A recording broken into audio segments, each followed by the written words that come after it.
Jadi kalau dulu ada murid yang di sekolah yang nilainya selalu 100, rankingnya selalu ranking 1, dan guru pasti bilang dia pasti bakal sukses nanti. Coba ingat sekarang, apakah itu benar? Apakah ranking 1 atau nilai yang tinggi itu selalu menjamin kesuksesan seseorang? Dan kenyataannya banyak orang yang dulu biasa-biasa aja di sekolah sekarang punya bisnis, punya hidup yang nyaman, rumah yang besar. Sementara yang si jenius kelas ini malah jadi karyawan biasa, orang biasa, bahkan menganggur. Kenapa bisa gitu? Apakah sekolah selama ini bohong sama kita?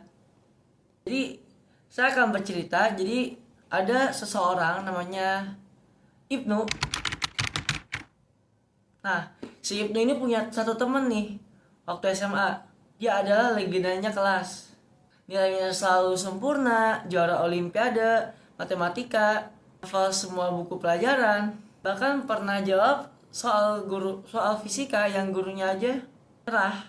Guru-guru suka bilang, ini calon profesor, masa depannya cerah. Fast forward 10 tahun kemudian, hard skill, komunikasi, negosiasi, dan adaptasi, kamu bisa jago di kalkulus. Tapi kalau nggak bisa ngomong sama orang, juga itu sebabnya banyak anak yang biasa bisa sukses karena mereka jago adaptasi.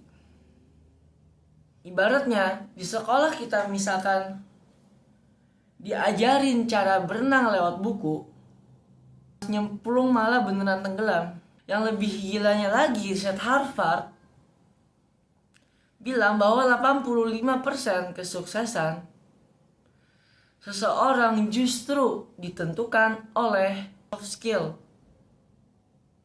mentalitas, dan jaringan, bukan nilai akademis.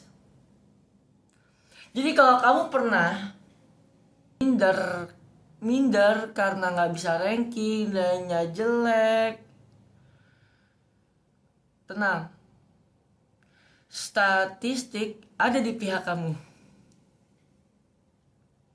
Dan fakta ini bikin saya sadar bahwa mungkin sekolah itu kayak tutorial di game gitu, yang cuma ngajarin basic control. Tapi misi aslinya itu beda banget. Jadi kesimpulannya adalah nilai bagus itu penting, tapi jangan cuma fokus di situ. Karena ada banyak hal yang kita bisa kuasain.